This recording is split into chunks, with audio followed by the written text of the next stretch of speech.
안녕하세요. 신혜변호TV 신혜숙 변호사입니다. 변호사들의 행복한 달 2월이 지났습니다. 2월이 왜 행복하냐고요?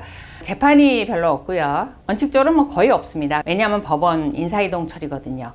그러다 보니까 재판이 없으니까 변호사들이 심리적으로 굉장히 좀 편안감이 있습니다. 그래서 재판장에 가서 긴장하는 것도 있지만 재판이 일주일에 화요일, 수요일, 목요일 이렇게 있다라고 하면 이렇게 늘 긴장이 되어 있고 전날 늦게까지 저녁 약속을 한다거나 여행을 한다거나 이런 걸 잘 못하거든요. 긴장된 상태에서 살아야 되니까 재판이 없을 땐 굉장히 마음이 편합니다. 그래서 2월을 한 달은 보통 이제 변호사들이 해외여행을 가는 변호사들도 있고 가족들과 휴가를 가는 경우도 있고 그리고 늦게 출근했다가 일찍 퇴근하고 그동안 만나지 못했던 만남들 이런 걸 하고 2월을 보냅니다. 그 행복한 2월이 지났습니다. 3월달 스케줄표를 보니까 월요일은 대부분 재판이 없고 화수 목금은 그냥 재판이 꽉 들어차 있습니다. 상담 일정도 많고 그래서 이제는 이제 긴장을 하고 7월 마지막 주 법정 기정기가 올 때까지 좀 열심히 살아야 되는 달이 왔습니다. 더불어서 이제 이혼 소송 관련해서도 보면 2월 달이 지나고 나서 자녀들이 졸업 입학이 어느 정도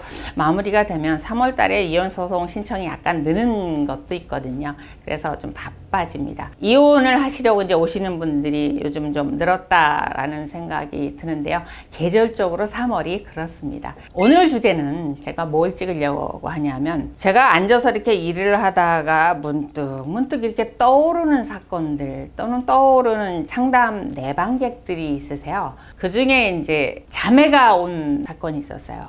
제 기억으로 30대, 40대 정도 됐었던 것 같은데 본인들의 상속이나 이혼 문제로 온 것이 아니라 엄마를 지금 모시고 살고 있는데 집 나가서 30년을 사는 아버지가 딴 여자랑 집에 들어오시겠다고 한다는 거예요. 더군다나 그 30년간 같이 살았던 여자분이 니들 아버지 모시고 가 이런다는 거예요. 그래서 우리는 아버지 없다. 우리 모른다. 알아서 해라. 라고 얘기했더니 집 앞에 아버님 모셔도 가겠다라고 한다는 거예요. 이걸 막을 방법이 없을까요? 라고 이제 상담을 오셨어요. 근데 이상하게 그게 10년이 지났는데도 문득 생각이 납니다. 왜 그런지 저도 잘 모르겠어요. 근데 그 사건이 그 자매한테 뿐만 아니라 실제로 집 나가서 두 집 살림 하는 분도 많거든요. 또 남자분들만 뭐라 그런다는 게 아니라 남자분이 절대적으로 많아요. 그러니까 여자분이 두 집 살림 하는 경우는 드뭅니다. 보통 남자분들이 두 집 살림 하는 경우가 많아요. 현상 그렇다는 얘기가 남자분이 나쁘다는 얘기 아니에요. 그러니까 그 두 집 살림을 하는 부모를 둔 자녀분들 이렇게 자매가 와서 이런 입장을 보이는 것도 있지만 부모님이 이제 그런 상태에서 이혼을 하겠다고 할 때 그런 상황이 대두가 되죠. 그 다음에 또 그 자녀들이 이혼할 때 상대 배우자가 그걸 꼭 찔러 얘기합니다. 우리 시아버지요. 진짜 30년 전에 집 나가고 딴 집 사는 집이에요. 이 집안이 그런 집안이에요. 글씨를 물려받아갖고요. 이 남편도 바람둥이에요. 이렇게 상대 배우자를 비난하는 요소로 반드시 이게 등장을 하게 됩니다. 집 나가서 두 집 살림 하는 부모가 부모님들의 이혼 때나 자녀분들의 이혼 때마다 반드시 등장한다라는 거죠. 그러면 그렇게 두 집 살림 하는 부모를 둔 자녀들은 그 부모님들에 대해서 어떤 생각을 갖고 있을까? 소송에서 이렇게 드러나는 부분들을 제가 정리해 보겠습니다. 일단은 첫 번째 남들이 예상하기엔 사람 취급도 안 할 것 같아요. 어떻게 자식을 버리고 나가서 양심이 없지 딴 사람하고 살아요? 이런 반응들을 타인들이 보이게 되죠. 다른 사람들 생각할 때 그런 경험이 없으신 분들이 그런 집에 이제 부모님을 상대로 해서 인간도 아니에요. 양심도 없고 어떻게 자식을 버리고 그러고 살아요? 이렇게들 막 말씀을 하시죠. 근데 자녀분들은 그렇게 생각하지 않아요. 물론 이제 그런 생각을 갖고 있긴 하지만 다 그렇게 일관된 반응을 보이고 있지는 않습니다. 저희가 보면 일단은 아버지가 두 집 살림을 하신다라고 했을 때 딸들이 보이는 반응은 한 90%는 아버지를 적대시합니다. 진짜 인간 취급 안 해요. 연락도 안 하고 보지도 않고 그 다음에 아버지 없다 이러고 살아요. 그리고 이제 마음속에 원망, 증오 이런 거로 차 있는 경우가 많아요. 따님들은 대부분 그렇게 생각을 갖고 있고 아드님들도 그래요. 아드님들도 아버지를 원망해요. 근데 어떻게 표현하냐면 아버지가 왜 미워요? 물어보면 엄마한테 너무 심하게 하셨어요. 이렇게 얘기를 해요. 그러니까 자기 자신의 아픔은 잘 얘기를 안 해요. 아들들은 엄마를 힘들게 해서요. 이렇게 이제 표현하는 경우가 대부분입니다, 아들들은. 근데 이 아들도 연령대에 따라 다릅니다. 어렸을 때, 특히 이제 중학교, 고등학교 이렇게 사춘기 때 아버지의 그런 부분 때문에 자기가 굉장히 힘들게 성장했다. 원망, 애증이 굉장히 깊었다. 그래서 일부러 그렇게 답답하게 사는 엄마도 미워서 말썽도 부리고 이랬었다. 그랬는데 30살 지나 40살 지나 결혼을 해서 세상을 살아보니까 아버지에 대해서 이해할 수 있는 면이 있더라. 아, 세상 살면서 자식 먹여 살리기 힘들었겠구나, 아버지도. 물론 다른 여자를 선택해서 나간 거는 잘못하셨지만 인간적으로 가장이라든가 남자로서 이해할 수 있는 면이 있더라. 그래서 보통 아들들은 나이를 먹으면 아버지하고 엄마가 싫어하면 몰래라도 왕래하는 경우가 많습니다. 그래서 인간적으로 이해를 할 수 있다라는 부분. 물론 사회생활에서 얘기입니다. 여자 관계는 아니에요. 그렇게 해서 아들들은 딸들하고 좀 다른 반응을 보입니다. 그래서 먼저 자매들이 와서 아버지를 이렇게 아예 못 오게 할 수 있는 방법은 없어요? 이렇게 저한테 상담을 왔을 때 제가 물었어요. 그때 엄마는 어떻게 말씀하세요? 그랬더니 그 딸들이 하는 얘기가, 아니 그러니까 가만히 있으면 이 바보 같은 엄마가 아버지를 받아줄 것 같더라니까요. 그래서 그걸 막을 방법을 물어보러 온 거예요. 이렇게 얘기하는 거예요. 그러니까 지금 세 여자분이 집안에 살고 계신데 30년 전에 집 나가서 두 집 살림 하던 아버님이 병들었다고 그 살던 여자가 문 앞에 버리고 간다니까 딸들은 결사하는데 법적으로 반대하겠다. 나 호적도 파겠다. 호적 파는 제도 없냐 이러고 묻고 있는데 어머님은 어떡하냐 그러면 갈 데도 없고 살 날 얼마 안 남은 양반을 받아들이시겠다라고 한다는 거예요. 이렇게 세 여자분이 반응이 지금 다른 거죠. 그래서 이렇게 아주 격앙된 반응을 보이는 딸들이 있다라는 거예요. 두 집 살림 나간 아버지에 대해서. 그러다가 문제가 되는 것이 재산입니다. 사실 이 자매분 같은 경우는 아버님이 빈털터리로 정말 얼마 남지 않는 목숨 병들어서 좀 있으면 대소원받을 되는 상태에서 들어오시는 거 아니에요. 그 따님들 표현에 하면 돈 잘 벌고 젊고 건강할 때는 딴 데 가서 놀다가 죽을 때 되니까 들어온다. 이런 표현을 쓰거든요. 아버지가 돈이 많아요. 그것도 어마무시하게 많아요.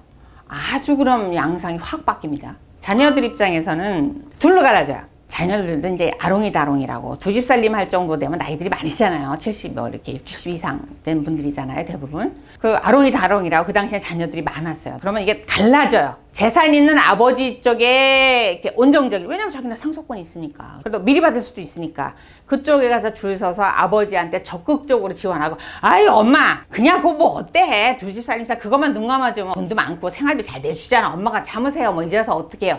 요렇게 하면서 아버지한테 편을 드는 자녀들이 있습니다. 그리고 중립적인 자녀가 있어요. 어쨌거나 아버지 감정을 건드리고 싶지 않은 거야. 또는 돈 많은 엄마 감정을 건드리고 싶지 않은 거야. 그런 자녀가 있고, 호중에 아롱이다롱이라고 이렇게 불쌍한 자식이 있어요. 하는 거마다 족족 망해서 돈을 못 버는 그 막내 아들.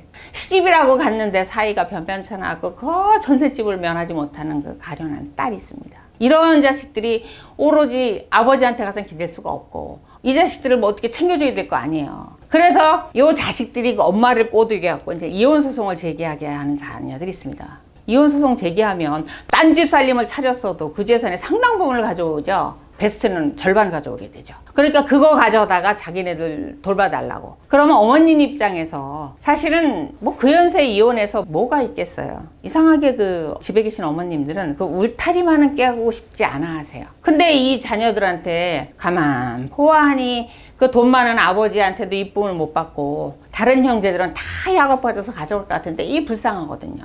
그래서 이혼소송을 제기를 하십니다. 하셔서 그 돈을 받아서 이제 그 자녀들한테 줄목적으로 이혼소송을 제기를 해서 그렇게 되는 경우는 법정에서도 뭐 진술서 이런 게 그 자녀들 이해관계에 따라 뭐 달리 들어옵니다. 아버지 편에 서 있는 자녀는 엄마를 비난하고, 그 다음에 엄마 편에 있는 자녀는 정말 아버지를 그냥 정말 나쁜 XX로 만들어서 이렇게 각각 형제들 간의 진술서가 각기 들어가는 이런 상황이 온다라는 거죠. 그래서 한쪽 배우자가 돈이 많다. 그것도 어마무시하게 많다라고 하면 두 집 살림 차린다 라는 그런 거보다는 돈에 따라서 자녀분들이 움직이는 경우가 상당히 많습니다. 이런 이제 양태를 보이게 된다라는 거죠. 근데 두 집 살림 나간 부모님에 대해서 전반적으로 자녀분들이 와서 얘기하는 거 보면 그게 분노에 끌어서 막 펄펄 뛰든 일면 이해할 면은 있어요. 이러든 애증이 있습니다. 정말 미워하지만 그거에 대한 게 그리움, 그 다음에 아버지나 엄마의 부재에 대한 허전함 이런 것이 이렇게 짙게 배어 있습니다. 그래서 이렇게 보면 두 집 살림 말은 자녀들한테 한을 남기기 때문에 안 하셨으면 하는 게 이제 제 개인적인 생각인데, 뭐 세상 살다 보면 남녀 애정 관계라는 게 뭐 맘대로 되지 않으니까 제가 뭐라 왈가불가할 입장은 되지는 못합니다. 근데 제가 왜 이 주제를 선정을 오늘 했냐면, TV 방송에서 스타들 자기의 인생을 살아온 걸 이렇게 다큐식으로 풀어내는 프로그램이 있었습니다. 거기에 한번 가수 주현미 씨가 한번 출연했어요. 우리 주현미 씨 잘 아시잖아요. 아버지가 화교시고 그 방송에서 다 풀어낸 얘기니까 다른 여자분을 만나서 이제 사시고 어머님은 자녀들이 모시고 살았죠. 엄청나게 미워했다라고 합니다. 정말 미워하고 저주하고 증오하고 죽을 때까지 보지 않으리, 용서하지 않으리, 뭐 이런 생각을 했다고 하는데, 이제 대중에게 알려진 스타이다 보니까 결혼해서 첫 아이를 출산하니까 연락이 왔다라고 합니다. 아버지라고. 아이 한번 보고 싶다. 근데 그거를 안 보여줬대요. 미워서. 그때 아버님의 친구도 그렇게 얘기했대요. 너 나중에 후회한다. 아버지 돌아가면 보여줘라. 근데 안 보여줬답니다. 왜냐하면 엄마에게 그렇게 했던 미움, 자신이 갖고 있는 애증, 뭐 이런 게 있었겠죠. 근데 돌아가시고 나니까 그게 그렇게 후회가 되더랍니다. 그래서 세상을 살아보니까 다른 나라에 와서 화교로서 얼마나 이렇게 돈을 벌고 자식을 부양하기 어려우셨을까, 그 부분이 이해가 되더랍니다. 그래서 아버지라는 노래가 그때 절절히 흘러갔습니다. 그래서 한번 제 오늘 영상을 보신 분들 주현미 씨의 아버지라는 노래 한번 들어보세요. 자기가 미안했고 그리웠고 또 뭐 원망도 있었겠죠. 그런 게 아주 절절히 녹아 있습니다. 한번 들어보시죠. 근데 다만 주의하실 것은 그 노래 들으시면 소주 생각납니다. 그 노래를 들으면서 제가 집 나간 부모님들에 대한 자녀들의 입장, 이런 부분 정리를 해야 되겠다 생각을 했고요.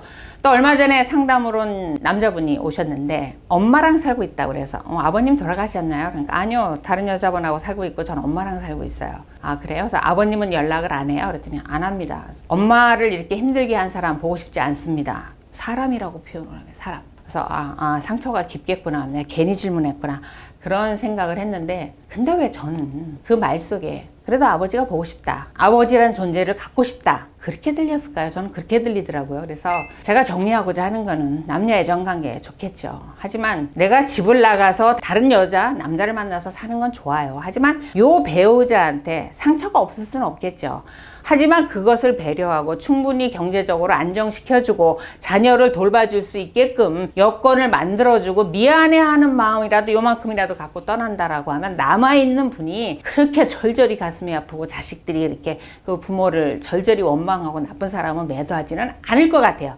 물론 나쁜 사람이에요. 하지만 그렇게 정말 저주할 정도로 미워하지는 않을 것 같아요. 그래, 아버지도 엄마도 양심이 있구나, 이 생각을 하면 상처가 조금 덜할 것 같습니다. 그래서 애정가기에는 어쩔 수 없다라고 하지만 남아있는 사람들에게 상처는 조금 줄여줄 수 있지 않을까, 그거는 인간적으로 하셔야 되지 않을까, 이런 생각이 듭니다. 그리고요, 저도 똑같은 생각인데요, 밖에 나가서 재밌게 사셨으면 그냥 거기서 돌아가세요. 뭐하러 돌아가실 때 돼서 병들면 돌아오시냐고요. 또 다른 상처이고 부담입니다. 자녀들이 호적하겠답니다. 그런 생각은 안 하셨으면 좋겠습니다. 집을 나가실 때 완전히 나가셔야지, 재밌게 놀다가 돌아온다, 이런 생각을 한다라고 하면 남겨진 사람 굉장히 상처받고 슬픕니다. 오늘 영상 도움이 되셨다면 좋아요, 구독하기 눌러주시기 바랍니다.